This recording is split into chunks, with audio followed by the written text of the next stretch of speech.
Hello, good morning and welcome. Welcome, good morning. It is lovely to see you. Dear President of the EIB, Commissioner Hansen, ComAgri Chair, dear Minister, distinguished guests, both here in the room and joining us online. Thank you so much for being here with us today. It is really lovely to see you. My name is Sasha Twining. I am your host, your moderator for this morning's sessions, and it is an absolute pleasure to be here and a pleasure to welcome you to the second edition of EU Agri-Food Days. We have an awful lot to discuss. Now, this event, as you know, is organised by the European Commission's Directorate General for Agriculture and Rural Development, and over the next few days, we will bring together everybody from within the industry and the sector and the whole environment, everyone together in this room and online, having the conversations that matter. And together we will discuss the latest agricultural trends, the latest policies, the latest concerns, challenges, the possibilities, everything that is coming together to help this sector thrive. We'll be discussing it here and online, all together with a very open dialogue. Now, this is the first time that we've brought together the Agricultural Outlook Conference and also the EU Agri-Digital Conference. So over the next 3 days, you'll have different sessions touching on different areas, but again, bringing everyone together so that those big conversations can be had here. It's a very big room. It's a very, very big audience online. So please make use of the translation if you need it. If you've not been in this room before, you will find the translation sets on the desk in front of you. And to pick your appropriate language, there is a button on the top right-hand side of the screen that says, possibly says floor, or it might say a language. If you need to change it, click on that little grey button. It's next to the time on your set, and you can scroll to the language that you want.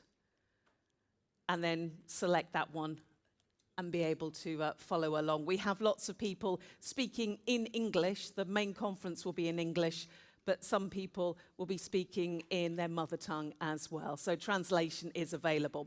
Plus, because this is such a large group of us and we want to hear everyone's thoughts and opinions, we'll be using Slido, both online and here in the room. And your moderators will talk you through how to use that as we go through. So, dear guests, there is a lot to talk about, a lot to discuss. Let us get started. And it gives me great pleasure to introduce our opening words to set the scene of this 3-day conference. Opening words from the President of the European Commission, Ursula von der Leyen.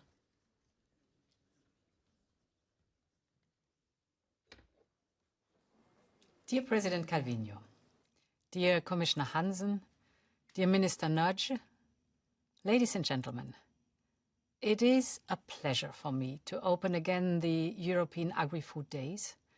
This is the event of the year for European agriculture and food, and it comes at a very special time. As the festive season approaches, families and friends will gather around tables across Europe. We will all celebrate with our favorite dish, be it bûche de Noël or panettone, because nothing brings people together like sharing a meal. And these festive moments are possible thanks to the hard work of our farmers, fishers, and everyone in Europe's agri-food system. Since the dawn of times, you have been the custodians of our most cherished traditions and landscapes. And our continent's future depends also on a thriving agri-food sector. And this is why last year I invited the representatives of your sector to get together in the strategic dialogue on the future of agriculture. Since then, a lot has been done.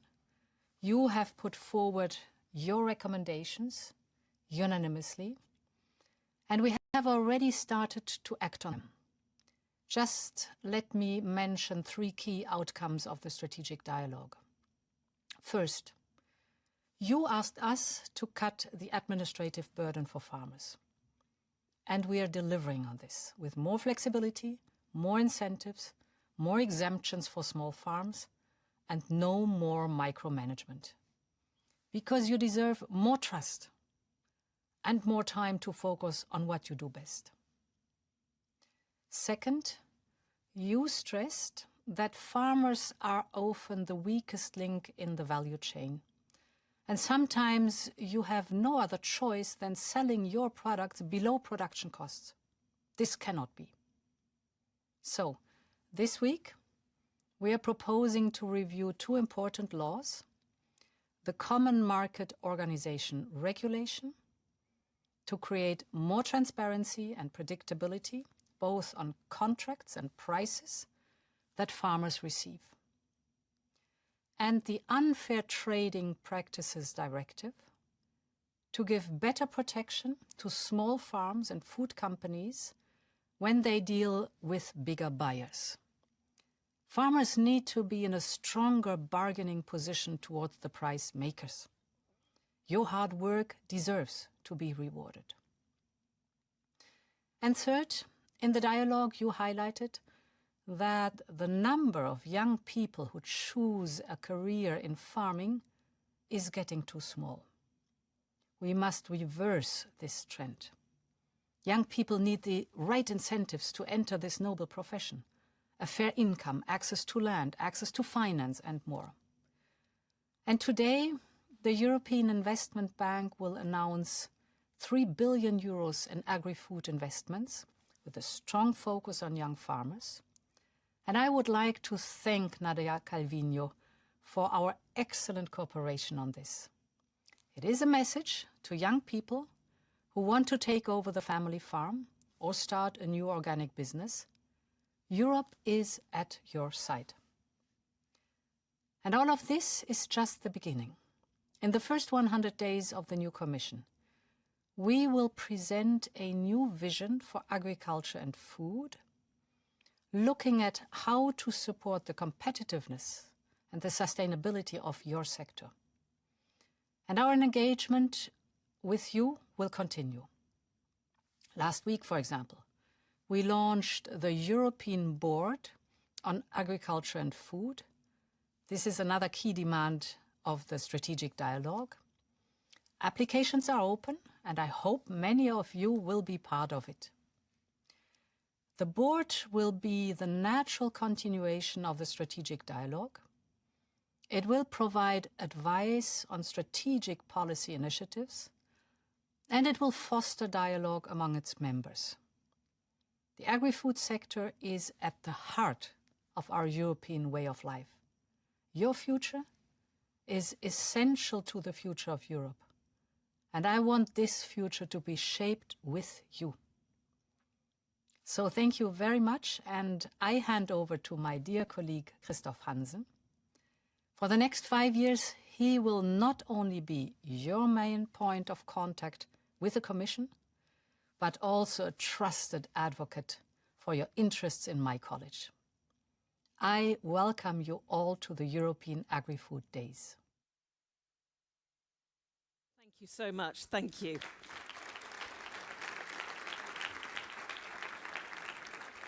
And we will hear from Commissioner Hansen in just a moment on more of those themes. But first, it gives me great pleasure to introduce the President of the European Investment Bank, Nadia Calviño. Nadia, thank you.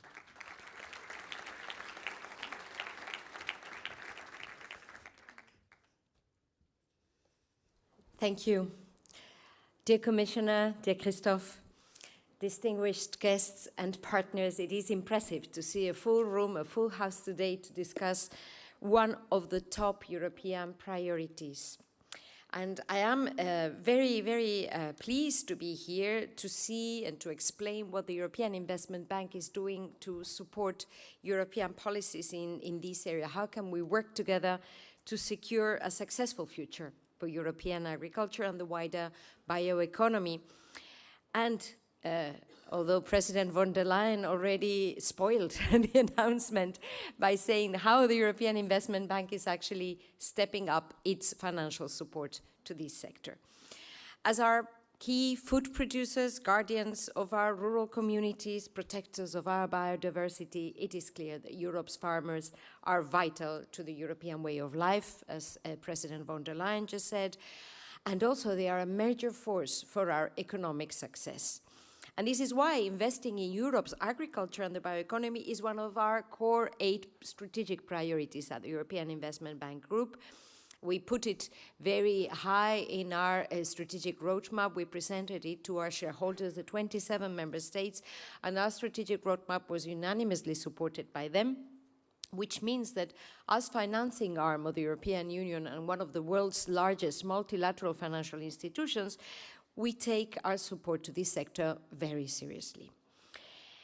Those of you that are working in farming know very well, you're the best place to know what are the challenges that we're confronted with. Strong counterparties and clients, it has already been mentioned in the introductory speech, volatile prices, scarce long-term credit, and this is especially the case for young farmers, when finding the funds they need to modernize the production, to digitalize and adopt new technologies, to adopt more suitable, more modern practices in their daily business. And even when the funding is there, it usually comes at a very high price, high interest rate, demands for collateral. And at the same time, farmers are on the front line of increasingly extreme weather events. They are more costly, they are more frequent, and the need for affordable food continues to grow. Well, you know, this is, I think, a short summary of the challenges of this sector. The European Investment Bank has been working closely with Europe's farmers for decades. We are financing the key infrastructure investments, irrigation systems, transport and new equipment for the agri-food industry. More recently, we are also financing investments in digital platforms that match farmers with the clients, for example, sustainable agriculture, the circular economy, research, biotech. And today I am happy to inform you that the European Investment Bank Group recently approved a €3 billion pan-European agriculture program for small and medium-sized businesses. It is the largest financing package dedicated to European agriculture, forestry and fisheries in our group's history. And these funds can be blended with grants from the European budget or with national grants coming from national programs. And to crowd in more investment, we are looking at innovative financing mechanisms that could help de-risk these bioeconomy projects and make credit more affordable. For example, public guarantees, interest rate rebates. Overall, we expect to mobilize more than €8 billion in financing for Europe's agriculture and the overall bioeconomy, with a strong focus on support to young farmers, green investments, and gender equality. We also need to rethink insurance and other de-risking programs for the sector, which is at the forefront of climate change.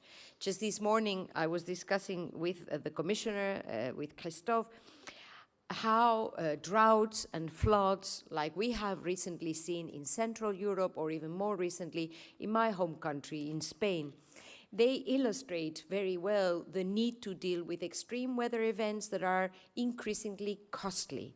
They are becoming increasingly uninsurable.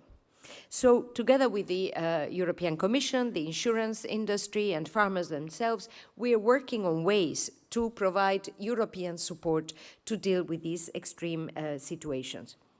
And those efforts obviously have to be complementing national insurance schemes and need to be absolutely subject to a principle of building back better, reinforcing our adaptation, the resilience of our infrastructures.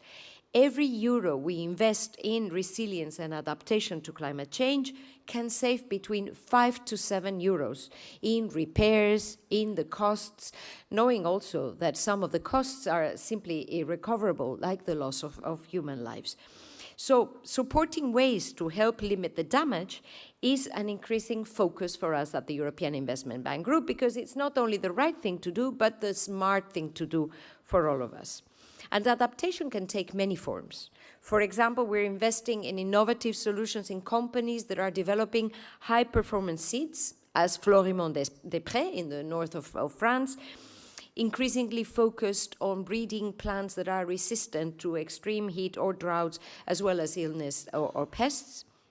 We're also working in broader infrastructure projects, for example, water management and irrigation in Navarra, in Spain.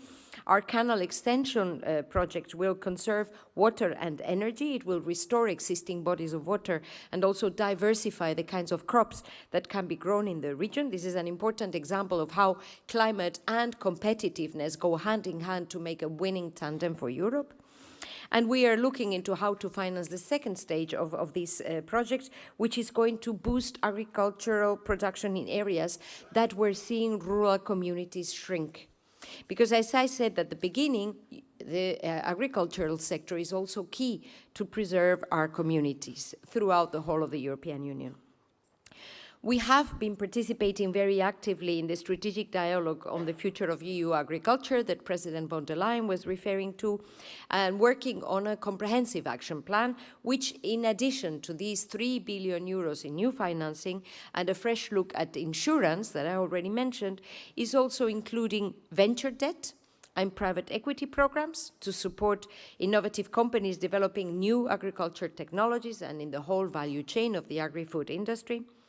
Guarantee schemes that are making it easier for farmers to access credit or other forms of support, support for agricultural organizations, and increased investment in rural infrastructure, such as roads, irrigation, storage infrastructure, internet connectivity, education, water management, etc.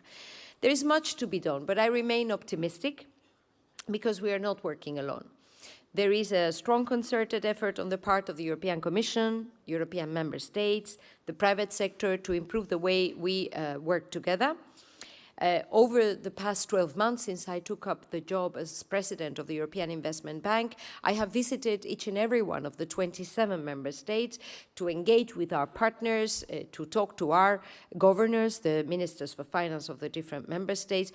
And one key message that I have heard is that it is urgent to simplify the way the EU works. President von der Leyen has also mentioned it. This means cutting down red tape, the administrative burdens, and we at the European Investment Bank are also committed to this. We are engaging actively with the European Commission with concrete proposals on how to simplify sustainability reporting so that we keep the incentives for the green transition, but in a manner which is proportionate and reduce the burden for financial institutions, for large and small companies, and also for the farmers. I think that together we can build a more resilient sector that continues to be at the heart of Europe. Europe is an agriculture powerhouse, and we're starting from a very strong basis on which we can build. And so I think that we can be ambitious when looking forward. By combining our strengths and sharing our knowledge, we can ensure that agriculture remains a successful contributor to economic success, but also to the strength of our local communities. And I am happy to report, and I close on this note, my confidence also comes from the fact that we have a close working relation with the European Commission, with DG Agri, with DG Environment, with all the different DGs. We just had a meeting with the new commissioner, and it took us like 5 minutes to agree on a number of work streams. Our visions are absolutely aligned, and I think that you know very well you can count on the European Investment Bank to be at your side in this important endeavor. I look forward to continuing to see all of you and to engage in this constructive dialogue, and thank you very much for inviting me to open this event. Thank you.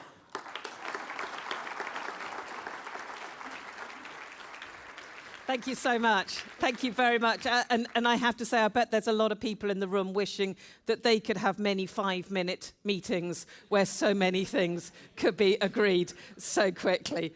Thank you for joining us this morning. It now gives me great pleasure to introduce to the stage the Commissioner for Agriculture and Food. Please welcome Christoph Hansen.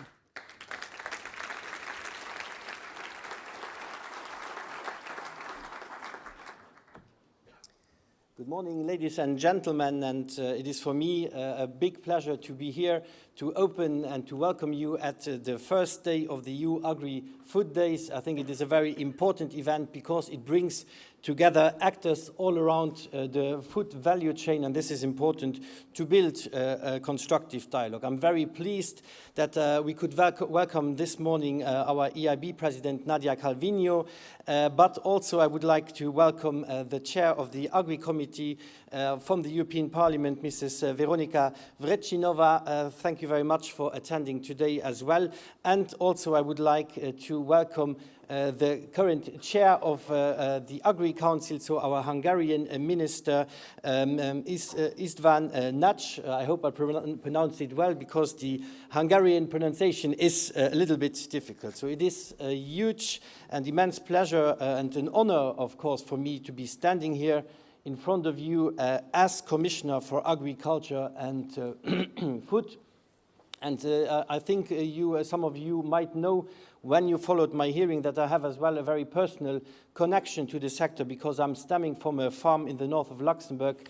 And also my brother took over this farm, so it is something that is very close to my heart, and I'm very dedicated to make a future living for our EU agriculture sector. And for me, there is no better way to start my second week than here with you at the biggest event for agriculture and food in town, but also in Europe, I would say, and discussing with you what are the key elements of the future of our agriculture and food policy, a future that I want to shape in dialogue with all who have something at stake here. And I think that came out very clearly as well by the introduction of our President Ursula von der Leyen, that we need to go to dialogue and that we should stay away from a polarization that we might have had too strongly in the past. So I think we have today here players in the room, farmers and farmers from different ages. I think that is very important as well, but as well from different sectors. We have industry leaders here, we have consumers organizations here, NGOs, citizens, also experts and policymakers. So I think we have a good round to have as well a lot of input for a shared vision for the future of agriculture and food. And now I believe it is the moment to listen, to innovate and build policies that continue to uplift farmers and rural communities. And here I believe that everybody here in the room has a very important role to play. And I want to thank also President von der Leyen for her kind words on the continuous commitment to European agriculture and that there is a recognition that really agriculture and food production is a very strategic sector for the European economy overall. And EIB President Nadia Calviño, I would like to thank you again for your inspiring speech and also for the commitments that you give to the agriculture sector. I think it is very important that we leverage as well funding and investment in the agriculture sector, because I named it as well during my hearing. We have an enormous investment gap, and this investment gap is as well hampering the innovation that is so much needed to be competitive, but as well to achieve our climate and environmental goals. So, ladies and gentlemen, President von der Leyen just acknowledged the crucial role of farming in rural areas and in Europe's economy. And they shape our culture and anchor our strategic autonomy. And it is important to underline the sector's contribution to food security and environmental stewardship across our regions. And challenges are, of course, mounting. We have geopolitical tensions, we have climate change, economic hurdles, but the European farming proves its resilience time after time, and this, I think, deserves as well the necessary recognition. And therefore, I believe it is about time that we develop together a vision for the future of agriculture and food. Farming faces structural challenges that demand attention. Sharp decline in farms is a real challenge. An aging farming population, economic gaps within and with other sectors in the economy, and pressures make farming a risky and very stressful occupation. And at the same time, where there are challenges, I believe there are also all the time opportunities. And this is why we need a clear vision for a competitive, resilient and sustainable agriculture sector to halt or reverse challenges and unlock the sector's potential to seize the opportunities that the future will bring. And the vision will be a roadmap for the path ahead and the direction we should strive for. And it will cover a broad set of strategic issues for agriculture and food and for the farming community. The socio-economic situation of farmers, making farming occupation attractive again, making value chains fairer, enhancing resilience of farmers, incentives for sustainable farming practices, and identifying paths for alternative income generation, managing and reducing administrative burden. This is something a lot of farmers and actors are complaining about.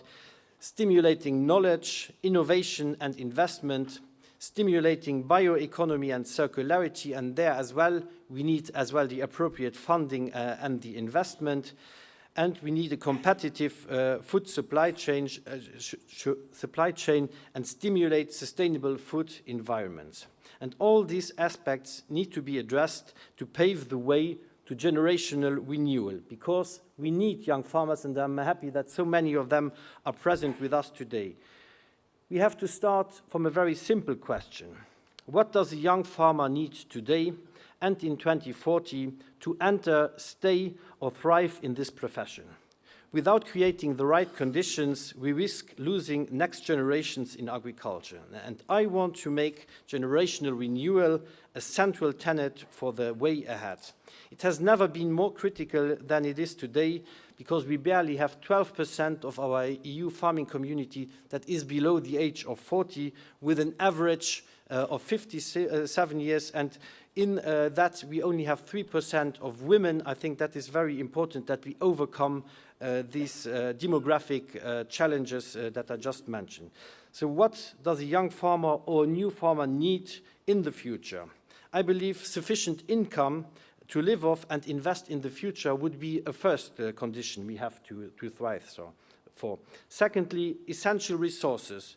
A farmer will need fertile soil and access to land and capital to be able to produce and to invest. Also, they will need key skills and technology to farm sustainably in a changing climate. Also, we need attractive rural areas supporting family farming across all our European Union. It is important that our rural communities have as well access, Nadia, you mentioned it as well, to broadband internet. If we want a future-orientated agriculture, we need this technological progress, and we need the same services that we often take for granted in the cities, that they are accessible as well in our rural areas. And I think it's also important that they will have the right enabling conditions for diverse crop production and sustainable livestock farming that align with the consumer demands.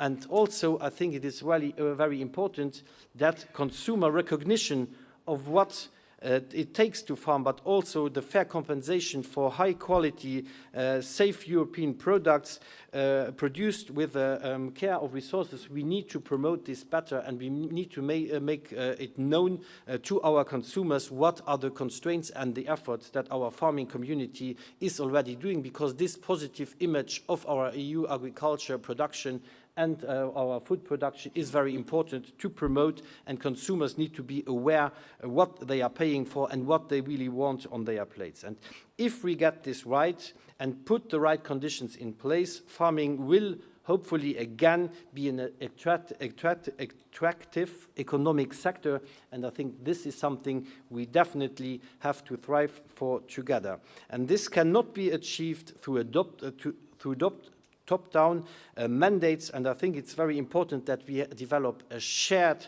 roadmap for agriculture, collaborative effort that brings together farmers and food chain actors, rural communities, authorities and youth. And it is for me very important that I will also start tomorrow already with the youth dialogue, so with representatives from rural areas, but as well from the farming sector to discuss about the future, because we are talking here about the next generation farmers.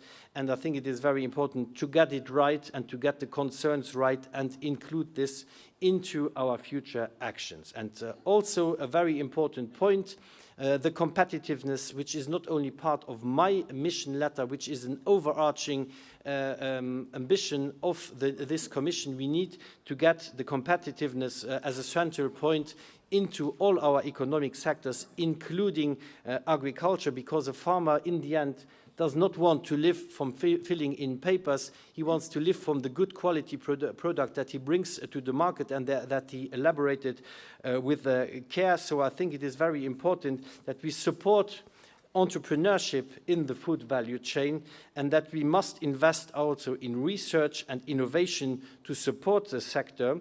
And we must correct imbalances in the food chain, that farmers receive a fair share and a fair value for their products. And we must address the widening investment gaps. I mentioned them already, and we had in 2022, it was 33% higher gap than in 2017, so it's really a gap getting ever bigger. And so I'm very happy that Nadia Calviño is with us today and mentioned already the solutions that we will develop together for our agriculture sector. And then, of course, ladies and gentlemen, I believe that climate change and biodiversity collapse are certainly very important challenges that our farming community and our food production community wants to address, because they are not only the first victims, but they are also our best defense against changing climate. So I think it is very important to underline that our farming community wants to contribute to the fight against climate change, but we need to get it right, that we go towards incentives and not just top-down figures. That is not being helpful. We need to develop and bring the innovation and the adaptation to the grounds, to the fields, and this will be very key if we really want to do it in a manner that is together, and that I think should be our ambition there definitely as well. But therefore, I believe also that we need to better monitor what the efforts are already that are being done, and I think it's very important to say here as well that the Court of Auditors told us very clearly that we got the green architecture of the current CIP right, and that it is fit to develop to contribute to the 2030 targets. And I think it is important to highlight as well what we are already doing, better monitoring it, and I think that is something very important, because I don't want to go into a direction where we say, okay, you have to reduce livestock, or we have to reduce certain productions. I think that is not the way forward. We have to give the right tools to adapt and to deploy as well the innovation that is needed to fulfill our targets and get things right without cutting the production. Ladies and gentlemen, to make agriculture sustainable and competitive, as Ursula von der Leyen just announced, we need a food systems approach, and we need a holistic approach to address the challenges and opportunities that we face. And costs and risks of the transition must be fairly shared along the food supply chain. And transformations in processing, retail and consumption are necessary and interlinked with changes in primary production. And modifying and clarifying rules on public procurement for food will be important to enhance legal certainty for public authorities, enabling them to support local and short food supply chains. And therefore also, I think, a key word that has been addressed all over the past days as well in Council is simplification. And I think it is about time to stop talking over simplification. We must now do it. And I think the Commission already did a huge effort in this spring package with reducing administrative burden. For example, farms under 10 hectares are exempted from controls and penalties related to the compliance with conditionality confidentiality requirements. But I think there can be done even more, and that is something where I will look very closely over the next weeks to be able eventually to come forward already in 2025 with a simplification package building on what has been done, and that is something that the ministers yesterday in the Council welcomed very much as well. So I think it will be important to give already a certain relief before the bigger reform that we are doing for 2027. And I think another big point that was stemming from the strategic dialogue report, but it has been mentioned by Ursula von der Leyen as well, is that we need fairness for farmers in our food chain, and therefore it is very important that we will deliver on a reform of the Common Market Organization, which is strengthening the position of our farmers and enhancing their bargaining position towards retailers, towards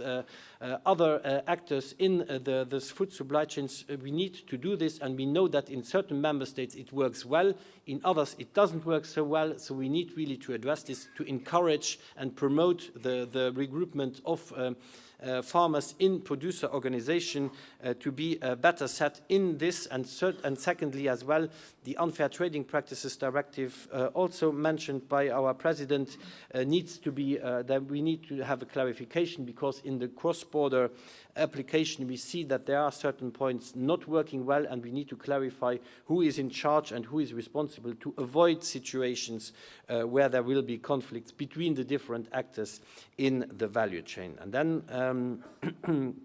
a very important point to mention, we are as well not living on an island here in the European Union.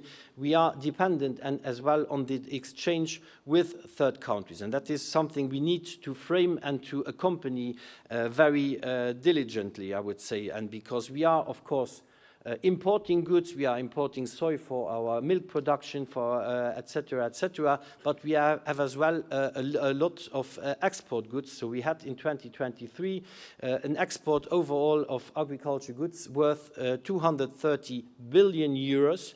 And this means a 70 billion surplus of exports. And this is, of course, very important because it grants a good income to our farming and food producing community, but also we must enforce as well our the level playing field when it comes to international trade. We are dependent on imports, we are dependent on exports, but all needs to be done in commonly agreed rules, and we need more reciprocity, and I think we have already delivered in the past.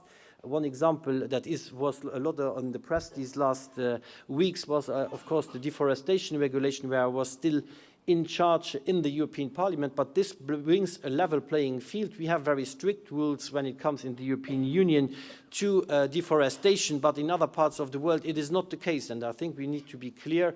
Those rules applicable in the European Union should as well be respected for goods that are coming in.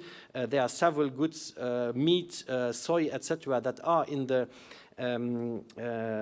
scope of this regulation, so it is very important that we do this. We do it as well on other parts. We have restricted now imports that are treated with neonicotinoids like clothianidin or thiamethoxam, and it is very important that we go more into that direction, that we have this reciprocity, but of course we need to do this as well in the frame of the international organizations as well, like the WTO. And I think all eyes are now on the future of the CAP. The ministers yesterday handed over to me as well their conclusions and their input for the future of the CAP. So I think it is very important that we have the public and common CAP remains one solid tool that works to remedy the unwanted trends and help agriculture. And I think the common agriculture has delivered over the last 60 years very clearly to deliver to stability in our farming community, to deliver as well to the treaty objectives, as well to ensure that we deliver good quality and affordable foodstuff to our citizens. I think that is something very important that we have to remind everybody out there. I know a lot of people are aiming and looking at our CAP budget, but I think it is not the CAP budget that is too high. It would be the absence of a CAP budget that would come us way more expensive for the food production in the European Union, and it would, the absence would also create a very dangerous dependency. So I think it is very important that we work together on a common agriculture policy that delivers on the treaty objectives, but that is as well mindful of our limited resources when it comes to climate and environment, soil protection, etc. So those need to be at the heart. I also want to have it future orientated, that we create a certain stability and predictability, because nobody wants to invest in something that might be changing drastically every 7 years according to the MFF. So I think we need to work on a CAP reform that is working on an evolution rather than a revolution, to maintain those elements that work well, that deliver on the objectives, and fix those where it can be fixed and where it can be enhanced. So this would be my very, very important recommendation to all the actors.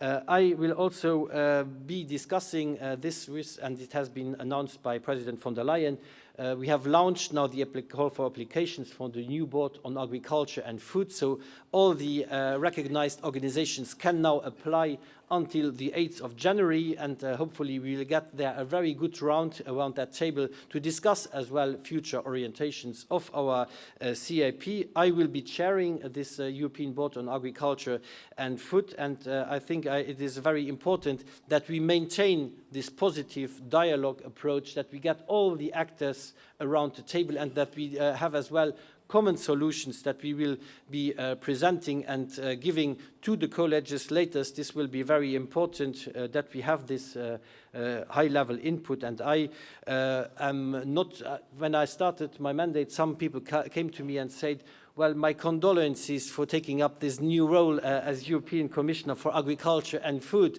It is not an easy part. I would definitely agree on that, but it is something that where really my heart goes with it, and I want to create a better future for our future generation of farmers. I want to create a better environment for our children and for the next generation, and this goes only if all the actors go together. We want to deliver healthy food to our next generation, a healthy environment to our next generation, and even a next generation that produces those high quality foodstuff in the European Union, and I mean by that all the actors around the value chain.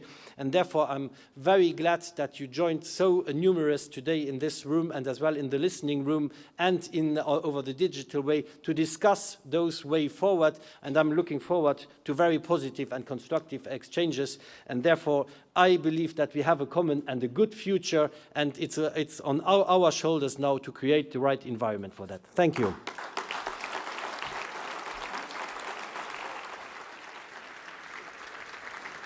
Thank you. Thank you so much. Thank you. And you said it not easy, but incredibly rewarding. And thank you for laying out your priorities and all the areas that you feel so passionately about. So many people in this room and online, I'm sure, very much waiting to see what happens next as the weeks and months continue.